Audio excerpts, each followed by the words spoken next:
I realized that why are we going to limit this to baseball? Mississauga native. Counterfeit is $1 billion business. Forget your music. You should be selling shirts and stuff. The T-shirt king. We have to take appropriate action. Sean Bradshaw. This ain't excusable. Y'all are the doubters. Y'all can't believe that I got the power. Go take a cold shower. I'm feeling like He-Man, puffing that flower. Run and go coward, seeing the tower. Standing on top, looking down on you cowards. Lessons I learned within 24 hours. Mentally drained, make you spit up some chowder. This is where all the magic happens. We gotta cop that. Sean Bradshaw. Mississauga native. I said we gotta cop that. Sean Bradshaw. The T-shirt king. You know we gotta cop that. Sean Bradshaw. Mississauga native. You know we gotta cop that. Sean Bradshaw. The T-shirt king. Street hustlers. Valid vendor permits. Street hustlers. Valid vendor permits. Allegations have since been retracted. Special technique. Your head's in the sky, your head's in the sky, your head's in the sky, your head's in the sky. Special technique. This street hustling thing can really do something. Are we 100% legit? We did our research and we found out there's vendors permits to get. We're also reading up on copyrights. And then we found out, you know what? We don't think that everything what we're doing is legit. So we brought it to Thrust first. And then I saw before people were just copying the logos, and it wasn't just us. Other people were doing a little bit of stuff. I go, that's copyright infringement. I go, we got to change the logo. People started to know where we were. We always treated it like a job. We got the permits.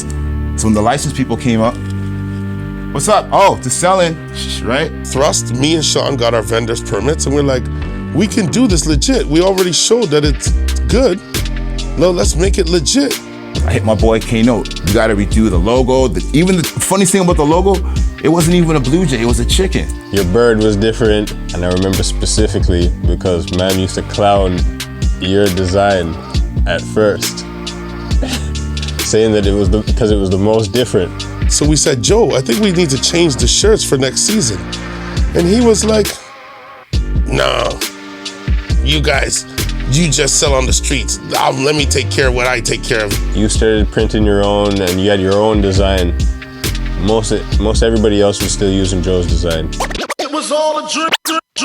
Let's go Blue Jays! Let's go Blue Jays! Let's go Blue Jays! Let's go Blue Jays! It was all a dream. Richie and Joe were partners. They came up with the concept of the I Love BJ shirt, and then they split up because of some beef that they had.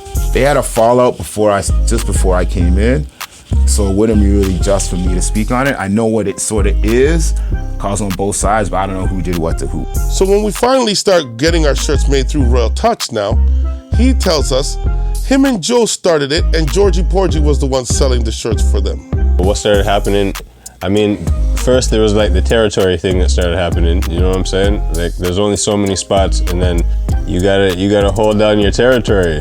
The first year we did this, there must have been about 15 to 20 guys, various different crews out there selling the same damn shirt. Just too greedy, man. You can't be greedy, dude. There was so much money for everybody.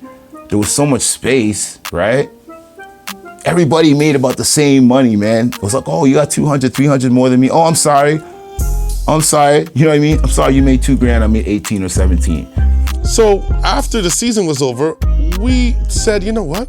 Why are we gonna limit this to baseball? Let's see what flies in all sports. We had to find a new t-shirt supplier. We're still looking for a new guy to press shirts, and I run into my shirt guy.